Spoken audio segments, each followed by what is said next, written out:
Hey budget gardeners, Vita Loca here. Join me today as we collect some flower seeds. So let's go.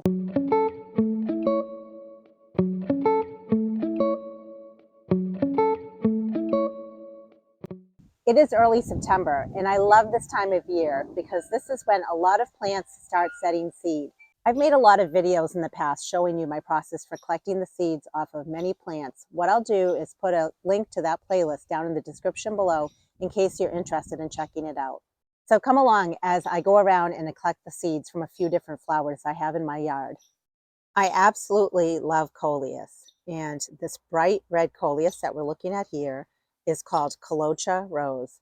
I bought the seeds of this coleus a few years ago off of a website called rareseeds.com, which is Baker Creek. And guess what?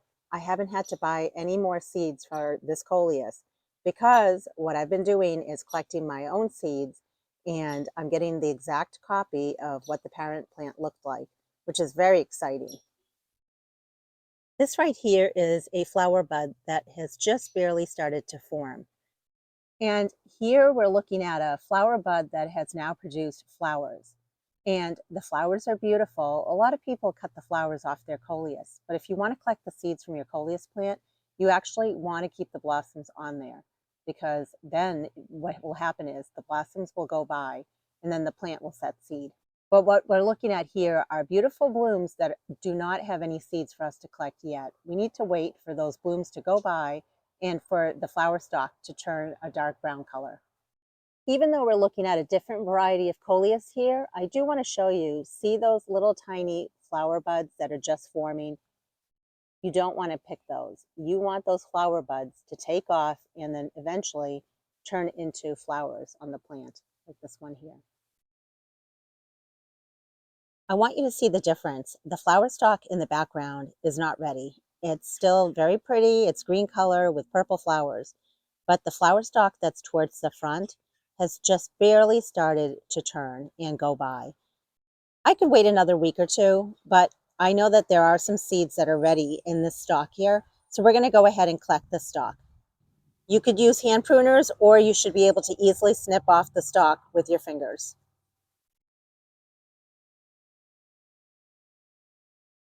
Here's a close-up view of what the coleus flower stalk looks like. What you're looking for is you want your flower stalk stem to be even a darker color than this, preferably on the brown side, and you want all the little spent blossoms to also be a brown color.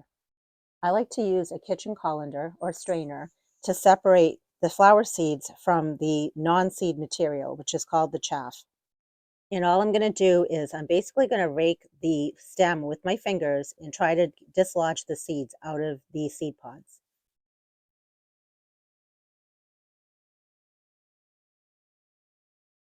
And then you can go ahead and just gently move around your colander like this.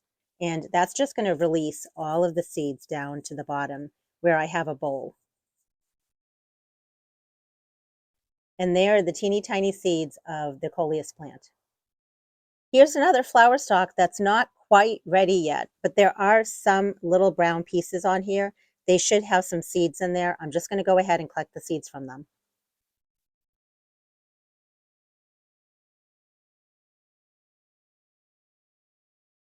But normally you would want to wait for all of the seed pods to turn a brown color. But let's say that you are somewhere like at a park or at someone's house, and this is what you have to work with. It's okay. You can still collect some seeds this way. And that's what I want to show you. So now I can go ahead and pour the seeds onto my piece of paper that I have here. What you're looking at on the screen is a close-up shot at what the seeds look like, and I have the seeds next to a dime, just for reference so you can see how small the seeds are compared to the US dime. I've also included what the bag looks like that I'm going to store the seeds in. I always like to put the name of the seed as well as the year that I collected the seeds. The next plant that we're going to collect the seeds from is right over here, but I need your help. I'm not sure if this plant is Feverfew or if it's Chamomile. I didn't buy this plant. I'm not sure where it came from, but when it bloomed earlier this season, it was so beautiful. And I really enjoyed it so much that I do want to collect the seeds from it, and I want to try growing this plant again. So if you have any idea if this plant is chamomile or feverfew, please drop it down in the comment section below just to help me out.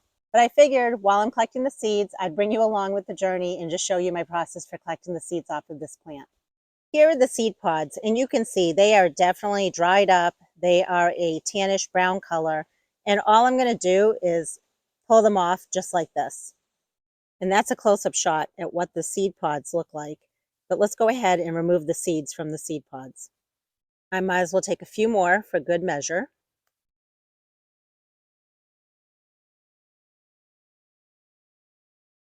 I'm going to use the colander and bowl again because the seeds are quite small. And what I'm going to do is just rake around the seed pods in my fingers to release the seeds from the seed pods. And what we're left with are the seeds in the bottom here. I'm going to go ahead and I'm going to pour out the seeds from the bowl. And there's a close-up shot at what the seeds look like. And again, I've put a US dime next to the seeds so you can see how small the seeds are next to the dime. Over the next few weeks, I plan on collecting lots of seeds from a bunch of different plants, and I'll be sure to show you my process for doing that. I wanted to mention a couple of things. First of all, when it comes to the seeds, I like to let them dry for about 1 week. You never want to store your seeds wet. When I do collect the seeds, I like to keep the seeds on a folded piece of paper. And the reason I like a folded piece of paper is because I can take that piece of paper and then funnel the seeds off of the paper into a plastic bag. You can store your seeds in whatever you like. It can be a paper bag, it can be an envelope, plastic bag, a jar. The key is make sure that your seeds are completely dry. When it comes to collecting the seeds, I prefer to collect seeds that have fully ripened on a plant. I don't like to collect the seeds when they're partially ripe and then have the seeds ripen indoors. I don't know if that process works for every plant out there, so it's my preference to always collect seeds that have fully ripened on a plant. And even though today we collected seed pods off of a coleus that wasn't fully ripe, there were sections of it that were brown, and those sections were definitely ripened seed pods that had ripe seeds on them. It rained last night. A lot of my seed pods are wet. That is okay. You can still collect your seeds even though a seed pod is wet. Just remember, the seeds themselves need to be fully dry before you store them. If you have any questions or comments, please drop them down in the comment section below. And until the next video, make it a great day with gardening.